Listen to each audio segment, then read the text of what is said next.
Welcome to the Four Wheels and a Hat podcast. Hello, you're listening to Four Wheels and a Hat podcast.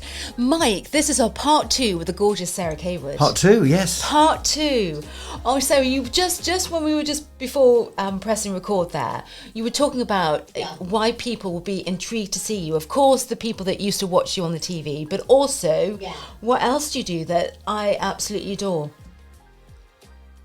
Oh, Beyond Beauty Club. So, well, it's a bit confusing because Beyond Beauty Club is the umbrella for the brand, which is Simon Ory and MD. But we're not going to just do Simon Ory. And the 5-year plan is to have more brands under that Beyond Beauty Club. So I'm a and as are you, a Beyond Beauty Club ambassador. Yes. And we share our love of the Simon Ory and skincare and the recently launched nutrition, which is really good. Yeah. And so it's a bit confusing because I think when I was a Scentsy rep, said that the clue was in the name, but now I'm a Beyond Beauty Club ambassador who sells Simon Ory, and so it's a bit confusing. Yeah. But I got into it because through Scentsy, which is a home fragrancing company, I flogged you, Scentsy. Yes. It's good. You know what? Since I stopped doing it, I've bought other wax melts and they're all crap compared to me. They are. The Scentsy one will just smell the whole house. That one little. Honestly. Brilliant. Yeah. But you have to hold stock with Scentsy, so you're having to do personal orders. Then I was having to deliver them and bag them up, make them look pretty, and I was burnt out, to be fair. And then my friend Claire, who was a Scentsy customer, she was with a direct selling company called Juice Plus. Yes. With nutrition and vitamins and all that stuff. Yeah. And she told me about a new company that was joining, and she was like, "It's Kim Kardashian's cosmetic dermatologist, Sarah. This stuff's going to be incredible." So I joined in the March, a month after we were able to start joining. We hadn't even launched the product. The product launched in June, and I was crapping myself. I was like, "What happens if it's shit?" You know. Anyway, I bought the products. I absolutely loved them. They are lovely. They are brilliant. Not all of them are brilliant because, you know, let's be realistic. It's a big world of skincare out there, but I do think that a lot of his skincare is spot on, and you do see results. And then he's just launched nutrition as well. So, I mean, I don't make an enormous amount of money, but the thing I like about direct selling is there's the potential to earn loads. Yeah. But it's not just that. It's about the community. Like, I love the community. Yes. I've made loads of really good friends there, and I'm going on another trip to Greece with them next month in May. I'm not sure when this is going out, but I'm going to Greece with them for 3 nights. I went to LA last year, I went to Portugal last year, I went to Italy last year. So, you know, I think because I got in there early, and I think that's the key with direct sales. Like, yes. If you join a huge company, say you join Avon now, everyone knows an Avon lady, or everyone knows a Scentsy lady. Yeah. But with a new direct selling company, if the product is something you love and believe in, that's when to get in with them, because you're not going to meet very many ambassadors. So where are you, Grace? Stratford-upon-Avon.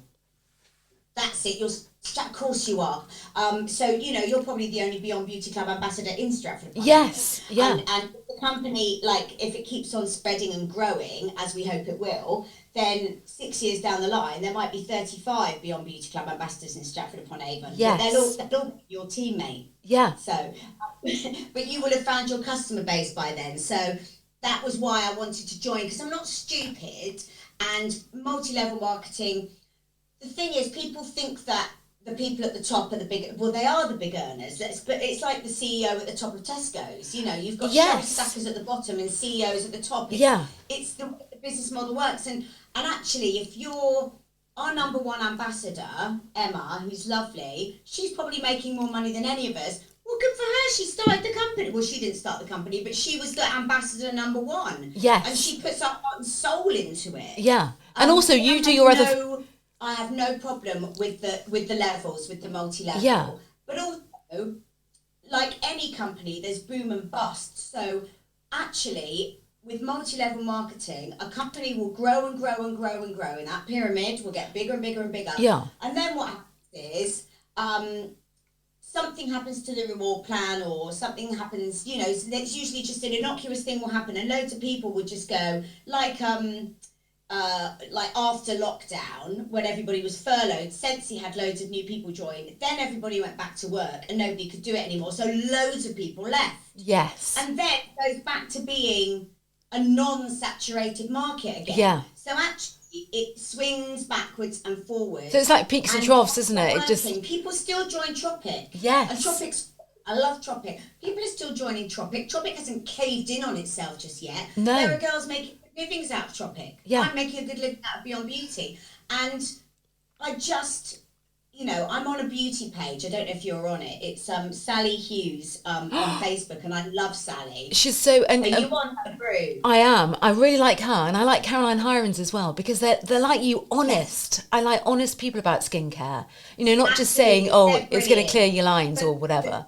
But the girls on Sally's Facebook page are so anti multi-level marketing. Maybe they just, you get these zealots that will just slide into your DMs and go, "Hey girl, you want to join my team?" And it's so icky, and no one does that anymore. It's so old-fashioned to do that. Yes. And anybody that does that, like I remember within about 3 weeks of joining Beyond Beauty Club, somebody had seen my post and asked me to join Arbonne. I was like, mate, I've just left Sensi. I can only do one multi-level marketing company at a time. There is It's too much. And I didn't know this person, and I was just thought, oh, I would never do that. No. I mean, at least warm me up. That's like sex with no foreplay. No.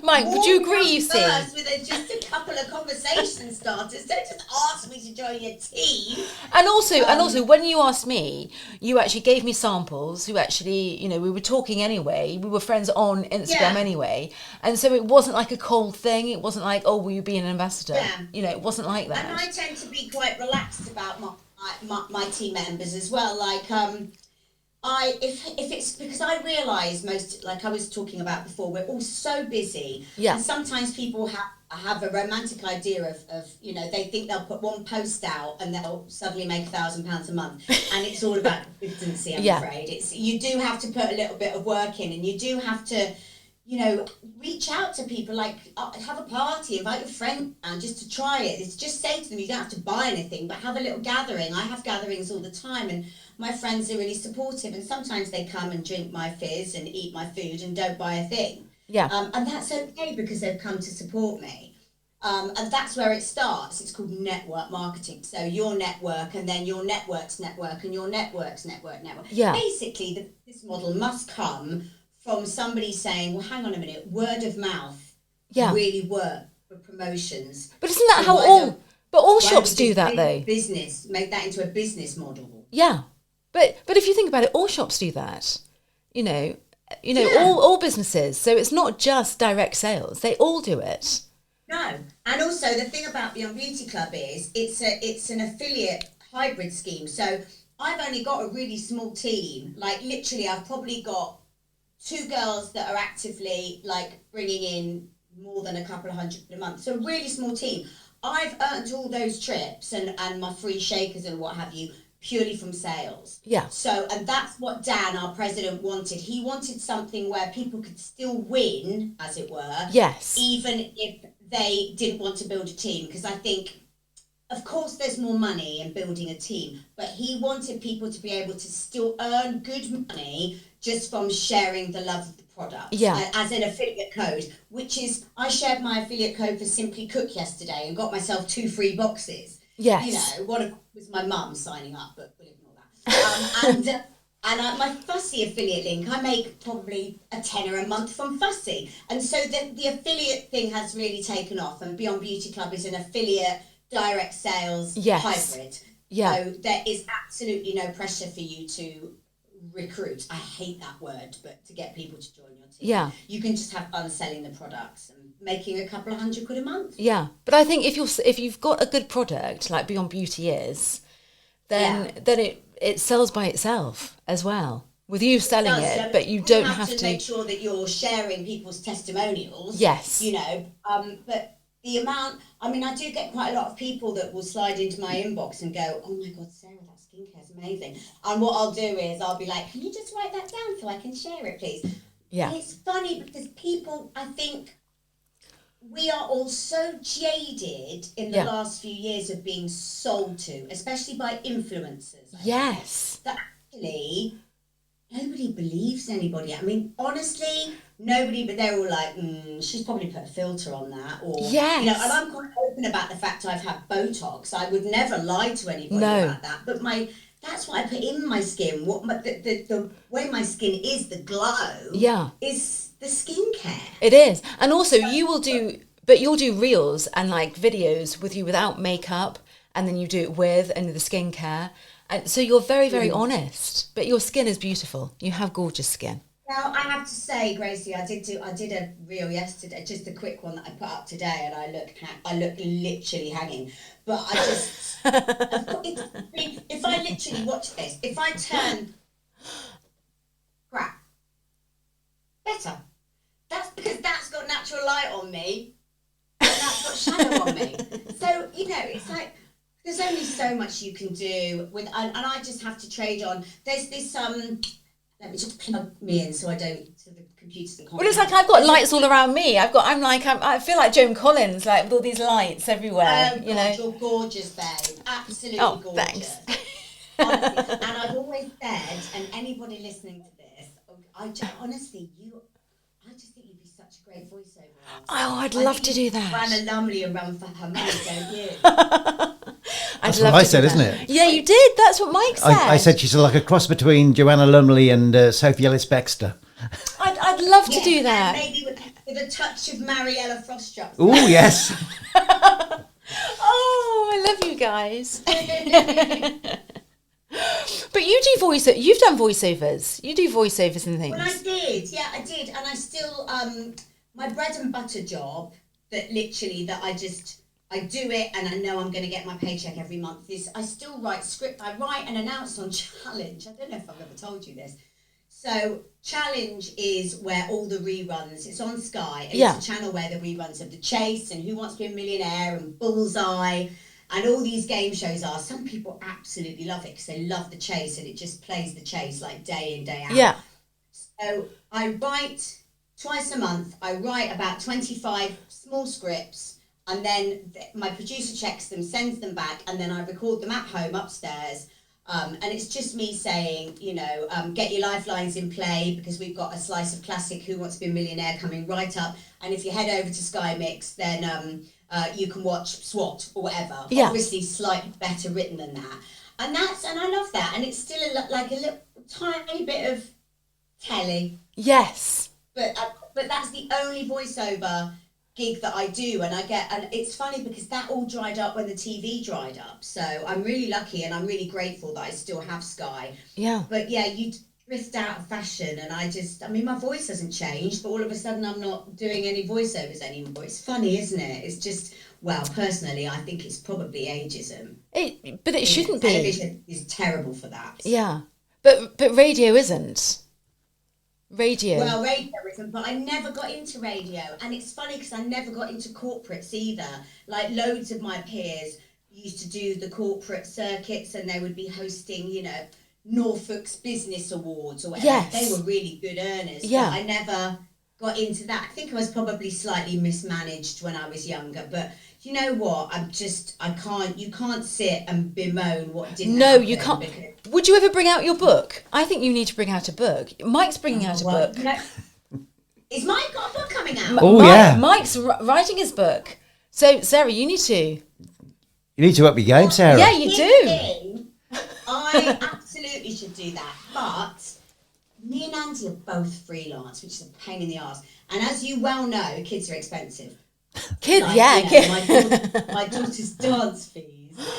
So, and then obviously there'll be university and all the rest of it. So whatever I There's do, always my time add-ons. has to be income producing. Yes. So it's finding that free time to get to work on the book. But it is something, I've got all my diaries upstairs that I wrote, not every day, but pretty much from the age of 9 until when I met Andy, like 13 years ago, I wrote a diary. And did you mean... Honestly, drunken nights, like you can't read them because I would get in and scroll, a really great night to Oasis tonight, you know, can't read it. How did you meet Andy? Did you meet him and was it love at first sight? Sorry, I have to ask this. How did you meet Andy? No, not at all. I met him on a show that it was my last TV gig, and it was at a show called Angela and Friends on Sky One. Yeah. And he was a producer, and it was Angela Griffith. It was meant to be like a more funky, loose women. It was Angela Griffith, and then she had her friends, and there was me and Jeremy Edwards and Nicola Stevenson and Lisa Faulkner, a load of sort of people like that. It was really good. And Andy was the book review producer, but he was 10 years younger than me, and he used to come into makeup all the time, and my makeup artist Sam said to me, I think he fancies you, and I was like, and he had a girlfriend. And then at the rap party, it was Lisa Faulkner that said to me, I went, Andy's flirting with me again, and I know he's got a girlfriend, that's really naughty. And she said, oh no, they split up. And I was like, ooh. So I cornered him and snogged him that night, expecting basically to have a one-night stand. And he just never went away, Grace. But he always comes across so lovely. 14 months later, 2 kids, a dog, 2 cats, and a house. What the fuck happened? That's the shittest one-night stand on record. But he always comes across. I love when you have him on the video when he's driving, and you just put the video. Can you just get that away? You've got a great relationship, though. Yeah. He's a piss taker, but I tell you what, he's a marvellous man. I mean, no man is perfect. No one is perfect. But he definitely, he does make me laugh. Yeah. He does make me laugh. He's funny, and you're not the first person to tell me that they like it when he joins me on Instagram. He knows what his role is. He knows he's like, oh, okay, let's take this out of my wife because everybody thinks it's hilarious, and it's just like he gets a free pass. Yeah. But yeah, he's lovely. He is lovely. And he still works in telly. He just finished Britain's Got Talent, edit producing that. Oh, fab. He's going on to You Bet in a few weeks, and then he's back on The Masked Singer, which is our favourite job of his ever. And so, of course, he knows who the Masked Singer is, doesn't he? I mean, he knows, yes. Or is he? Not from the beginning. Oh, they really? Don't tell them, but he has to sign an NDA, so he can't tell me. Yeah. But he was editing in the kitchen this year, and I could obviously he's editing Sync and what have you, and I think it was when Gregory Porter was unmasked, and I was like, I heard it, and I was like, ah! I was like, will you go into your office and edit this, please? I know I'm not meant to be hearing it, but yeah, he's very good. That was an accident, but he doesn't tell me. But he either gets told who they are because he needs to know, or he works them out. Or works them out, yeah. It's so good, though. It's so good. You know, when they reveal it and you think, oh my God, I love it. Do you watch it, Mike? You know, it's the one program I don't like. Oh, sorry, Mike. I'm sorry to spoil it. Yeah, I just don't Why? like. I don't like all the audience shouting, and it's just there's something about it I just don't like. It's funny, isn't it? Yeah. Because I quite like that sort of TV normally. I love like Britain's Got Talent and stuff. Guys, it was lovely.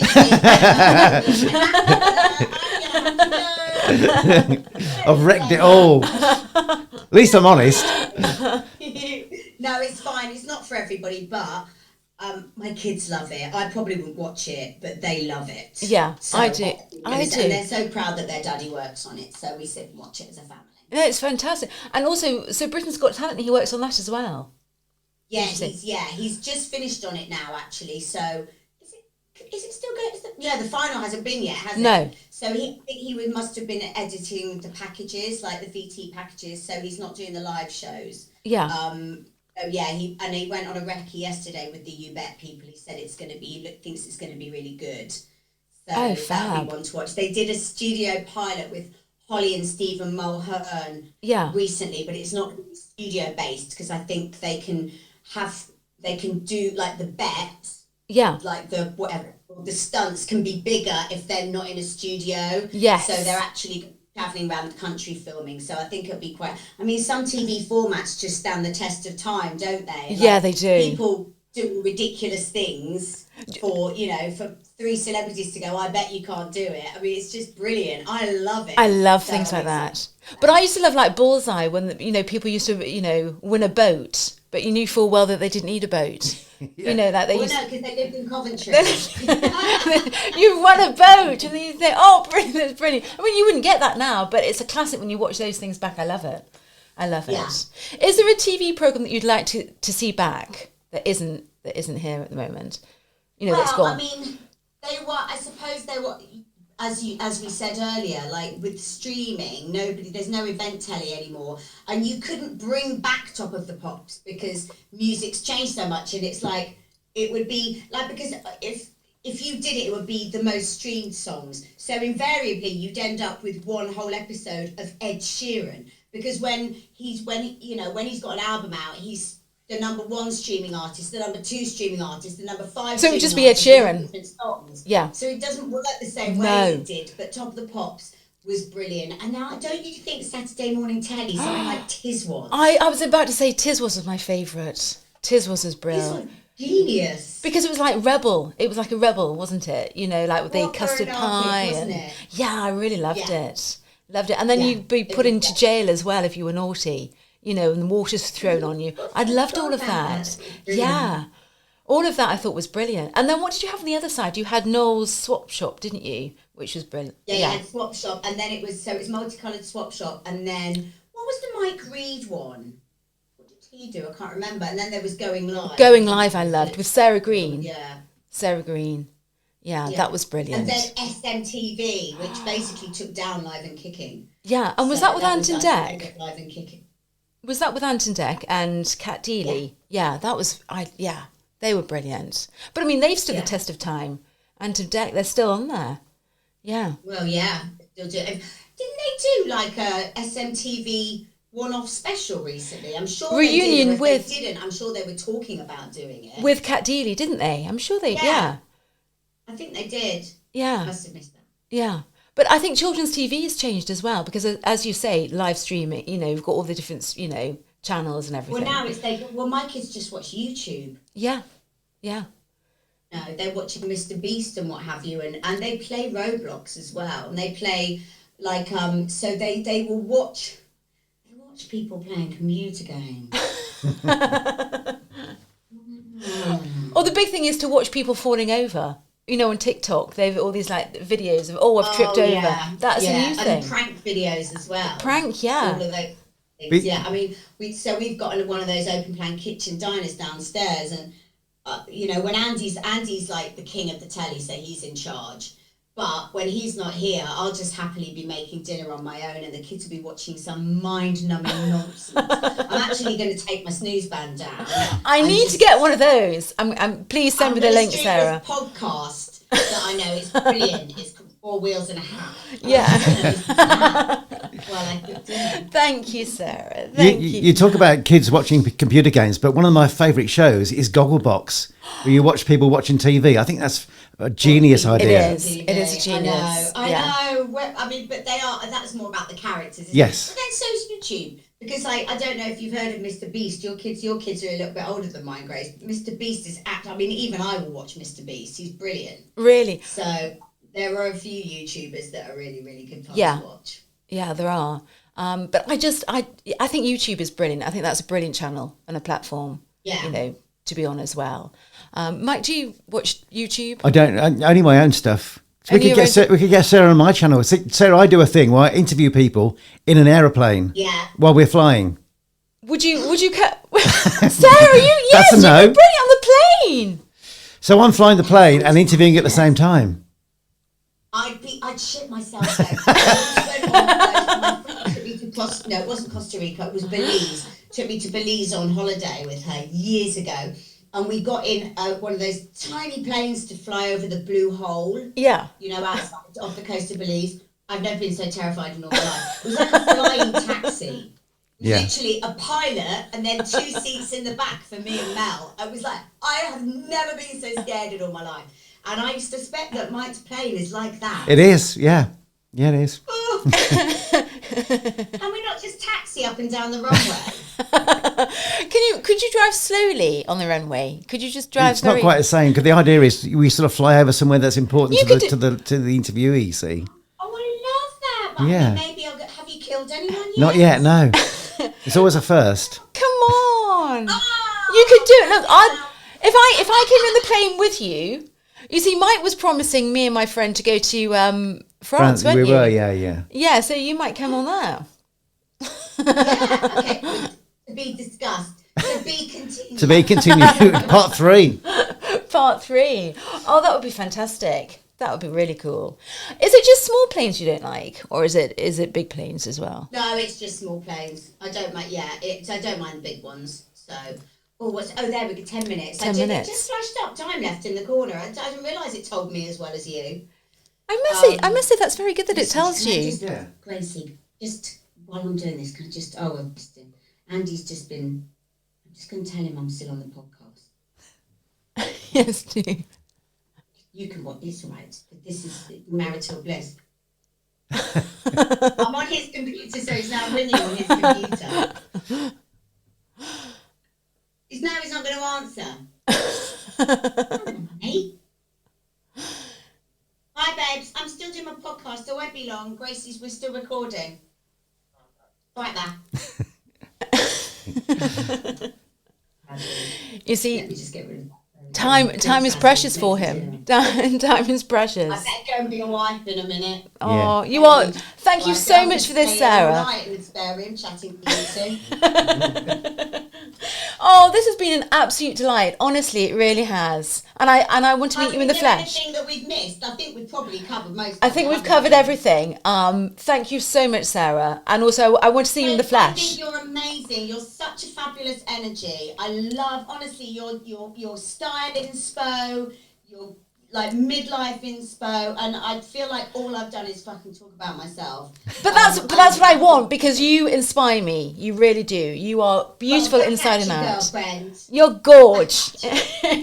Thank you so much, gorgeous girl. Thank you so much for having me, and Mike, thank you so much. It's been an absolute joy. Let me go and rescue my husband. And thank you so much for watching, guys, out there. And if you don't already, please follow the gorgeous Sarah CAWOOD on Instagram. She is fabulous. She really is. Absolutely. And you'll send me a link so I can get all of my lot to listen to. I will send a link, definitely, for part 1 and part 2. There, well. I'm going to do it all. Lovely. Perfect. Love you, Gracie. Love you. Bye. Bye. Bye, baby. Thank you. Bye. Bye. Bye. Bye, everybody.